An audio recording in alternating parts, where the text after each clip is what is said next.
I don't know about you guys, but yeah, I'm a little nervous right now. Oh man, guys, what's up? Welcome back, Bloodbath Racing. Been a long time. Just winter time, not a lot of racing going on. Haven't had much to film. So back in the shop, as you can see, shop's a disaster. Cars apart, freaking swap trailers recently, and there's junk everywhere. But we're working on getting this thing back together. So figure I'd make a little video for you guys and show you the newest project. So I sold the intake manifold I was running because it wasn't really the correct manifold. It was for Yates C3 heads, which is a different pattern, a little bit different port configuration than the D3s I have now, but that's just what I had. So that's what I've been running for a while, and I had, rigged it up, made it work, but figured during the off season, what better time to upgrade, right? So I sold that intake, happened to have a buyer, readily available that was looking for exactly what I had. So sold that thing, and I've been working on trying to find an intake option for the Yates head stuff. Anybody that's familiar with small block Fords knows that there's 100 different manifold configurations, and the Yates stuff is all over the place. Port locations are different. It's very hard to find just a bolt-on deal. I was planning to get a CID cast manifold, but they're on back order, so supposedly 6 weeks, but that could turn into 6 months with the coronavirus stuff going on. So I found this mammoth sheet metal intake, right? And it's a pretty nice piece. It's got, CNC'd runners and, pretty nice piece. And the ports are, practically perfect. It's hard to see down there, but the ports are really nice. They fit the heads really nice, but it's not even close to being the right manifold. I think it's maybe for a symmetrical port small block Chevrolet. The ports line up great. Some of the bolt holes line up or are really close. It's for something definitely shorter deck height than 9.5 deck. So I'm thinking it's for like a 9.2 deck small block Chevrolet with symmetrical heads. I don't know what the heck it's for, but basically what I'm going to do is I'm going to cut this thing apart and fabricate some stuff and probably put a Holley high ram lid on it, or maybe a sheer fab replacement high ram lid, because Holley sells the flange for their lid, so you can fabricate a lid. So I'm gonna buy a flange from Holley and try to fabricate this manifold to fit a Holley flange. So that gives me a lot of options for a lid that'll bolt directly on for a Holley flange. But as you can see, this side is pretty much sitting in the correct location. The ports line up, but this side over here, we got a little problem. So the deck height is completely different. Plus, if you look down in here, you notice those ports are nowhere near lining up. This intake is offset. One set of runners is in front of the other. And on a Ford, they're not. They're directly across, the other way. Basically, it's offset the wrong direction.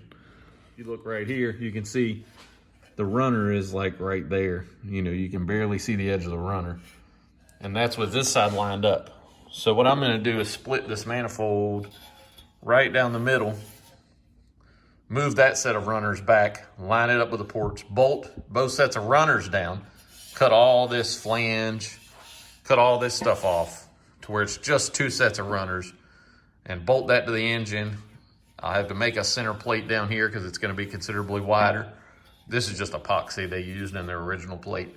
But I'm going to cut this out. I'll have to make a center plate, get my Holley flange and put on the top up here, and just make some end walls. Hopefully, the sides should be really close, I think. I may have to do a little something on the sides here with a flange, but it's really going to just depend on how it falls.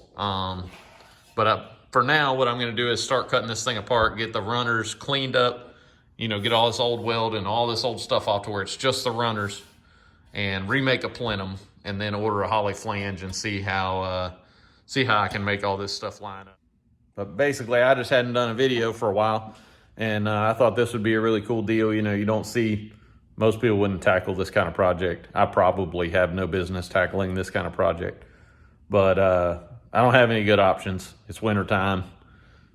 be a cool little experiment. One that I have to make work because I can't afford for this to fail. I've got a little bit of money invested in this intake. I actually gave $600 for this intake as you see it, which for a fabricated intake with billet runners and all that stuff is a really good deal. If it had been the right intake, that would have been an excellent deal. But I'm hoping with a couple $100 in parts. I think the Holley flange is $150, and I just need some scrap aluminum. You know, some small pieces of aluminum sheet to fabricate the rest. So maybe for under $1,000 I can have a really nice intake. Just got to get some injector bunks put in it and some fuel rails put on it. Maybe I can con some of my buddies into doing the conversion and welding it up for me, because I'm not a very skilled TIG welder. I just don't do enough. You know, you got to TIG weld all the time to be really good. But I got some buddies that are pretty good at it, and maybe they'll help me out.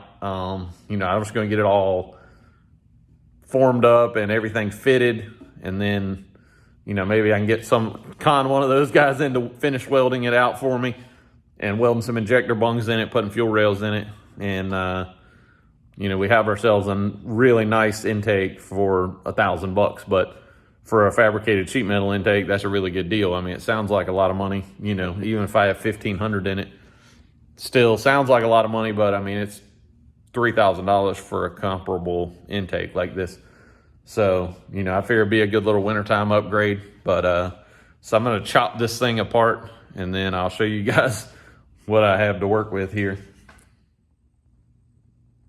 So is anybody else nervous, or is it just me? So this is one of them new modular intakes. So I pretty much committed to chop this thing in half. I don't know about you guys, but yeah, I'm a little nervous right now. Oh man, I'm committed at this point. I don't have any options. I've got too much money invested in this junk to turn back now. So essentially, I'm going to start bolting this thing together, see what I need here and what I'm going to have to do to make this work. I mean, I feel like it's something I can make happen, obviously, or I wouldn't have tackled this kind of deal. I mean, I've already invested enough money in this intake that I'm obligated now to make it work. So follow along, and I'm going to, as you can see, I've chopped this thing into pieces. I cut the valley cover out, which I run a separate valley cover anyways, because I just don't like the valley cover being built into the intake, which makes it more troublesome to get on and off and sealed up and all that. So, you know, I cut the valley cover off, and then I just split this thing right down the middle, basically. And, you know, I got my heads fitted up on here. I'm going to tighten them down and bolt the intake up and see what we're going to have to do to make this deal work. Well, there we go, guys. It's a sheet metal intake starter kit. I don't know exactly how it's going to turn out, but I mean, in theory, it seems fairly simple. If I can just cut a piece to fill this gap here, you know, it'll have to kind of jog over on the ends a little bit, which is kind of how it was already. The ends were kind of had an offset to them, but I'm hoping if I can just make that piece, and then I'm going to get a Holley flange and see what else we got to do. You know, obviously I'm gonna have to clean all this old stuff off and grind it down to real clean aluminum so somebody can weld it. Hopefully not me, maybe me, but hopefully not me. Because I mean, it is kind of a big project to ask someone to do, but I mean, these runners are like perfect shape. They're very nice CNC, you know, billet runners, and the flanges, the plenum and all that stuff, super nice.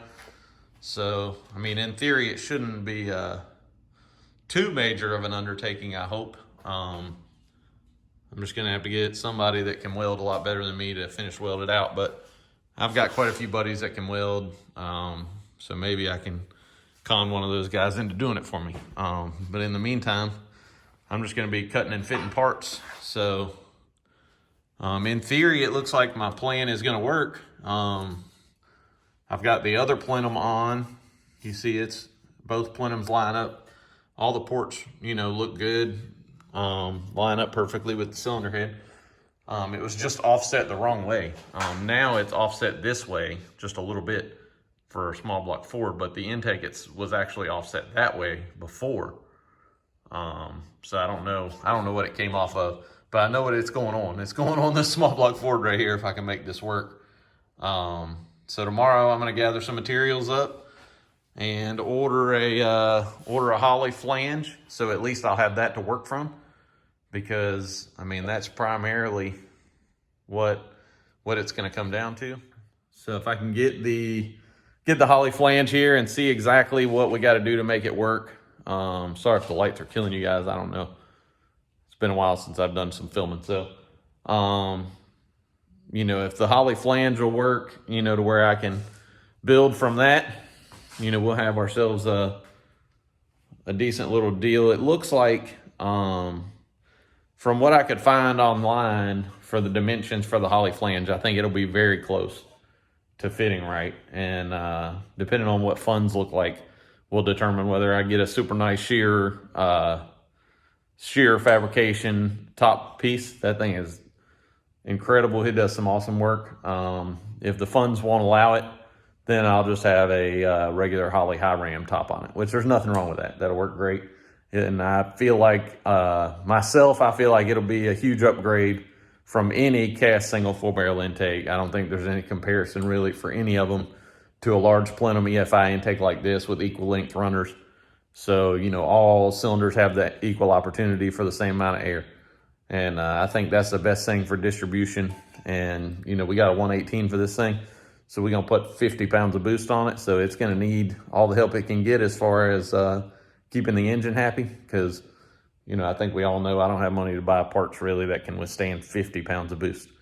I do have a little help this year, but I can't really talk about it right now. But I do have a little help this year with some engine stuff. So hopefully we're going to have a super nice 427 short block to go together. We're going back to a steel block just for durability with all the extra boost and cylinder seal. I don't think the weight will make any difference when you got 400 or 500 more horsepower. But so for right now, this is the plan. You know, hopefully it's going to be 427 cubic inches and like 12-to-1 compression, alcohol, large frame 118, custom jank, Bloodbath Racing, sheet metal / Holley high ram intake. You know, the same old stuff we had last year. 3-speed 400 and Cameron's torque converter services. My boy Byron, baddest converters on the planet, period. Not even up for debate. Super good dudes. Always look out for me. And, you know, transmissions, anything, they do it all. But my boy Byron in the converter department, that's my hero right there. If you guys need any torque converter, I assure you there is no better for a small block turbo application, especially. You know, no comparison. Cameron's 11-inch for a small block single deal like this, amazing. I have just a basic weld together converter, like less than 2% slip up top, flashes good up early, makes the car run really good through the middle, just as good as it could get. So, you know, we got that going back in. Byron did a restall for me, loosened it up a little bit from what I had last year. But it's amazing. So, we got that going for us, putting some full tubs in this thing so we can put a 29.5 on it, in case we run. Some of the local stuff allows 29, so that's what we're going to run on a few of the races. Some good stuff coming, but, you know, it's been wintertime. Sorry I haven't been, you know, supporting you guys like you deserve and putting out a lot of footage, but just know that we are still working. We're still going to be racing. We got a lot of good stuff coming. Going testing again with Joey Oliver this weekend. Hollywood Cole, the green car you guys have seen on my channel. We're going to go down there and tune for him again Saturday if the weather permits. And he's got a super nice hot rod, so we'll get some footage of that for you guys also. And just stay tuned. I'm going to gather some parts up, and we'll be back on this project here in a couple of days. Link below for merchandise. Still got hats and shirts, long sleeve tees, which I love personally. I'm like a long sleeve t-shirt guy more so than hoodies. We have plenty of those. Appreciate you guys' support for everything, and we'll see you next time.